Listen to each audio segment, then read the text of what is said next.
Qaranglar, Sopini doktorxonaga chiqib qoldik. Sopi! Bolam qandara? Buga 2 kun bo'ldi. Mala shikirdi cho'ng'igan mushuklar uydan talaga chiqmay. Şuna bular jamiyatdagi tabiatdagi boshqa hayvonlarni biz baxmadi, ko'rib baxmadi. O'zini de tanıydı bular. Müşkülünü bildi. Adamlarni bildi. Bir erkek bir kişi de. Kızga o'g'il kelib, lekin hayvonlardan hech narsani bilmaydi. Ey, tatılmay paskınlar tatlaydigan apamdim buni. Bularni Şinjan ekitib qolsam, balkim ot, eshak, kala qo'y, ha bilama. Kaptalarla uchrashib qolsa, qo'rqib ketmasin. Bu nimanda yo'g'an mushukdi deb ensirab bilemey qolmasin deb ma'nosini apamdim bularga. Ko'rdingmi?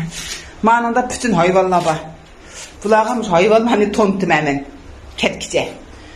Tontup özüdün mü başka hayvanların balıkını bilgizme. Sopi. Toşkan. Toşkan. Toşkan diye şey toşkan. Bunu kala. Kala kala. Tohu. Tohu. Tohu.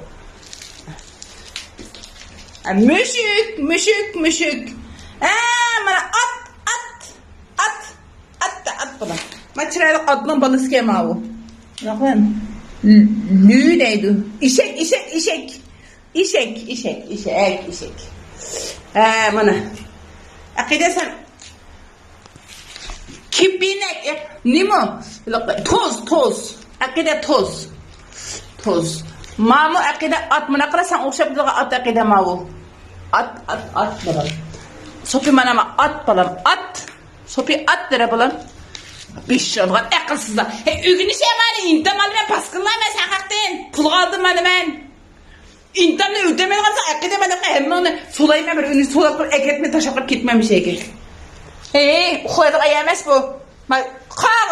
Kağa. Kepte mene kepte. Kağa etsen buldu. Kepte etsen buldu. Uçtuğun neresi kepte etsen buldu vurdu. Küçük hey tüge. Mal pıl. Bana tüge. Buna işek. Bilikler yok gene bulara. Çiketke buna çiketke.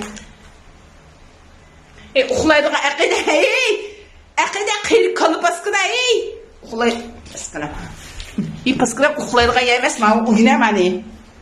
Hem min defterdə qalemlə bilməcəm mənəmsə. Ürgünüşəm hani. Paskına çıxsam yaqa. Ülkenin memnun bunlar. Peyz neresi ki bu? Üzgün ola bala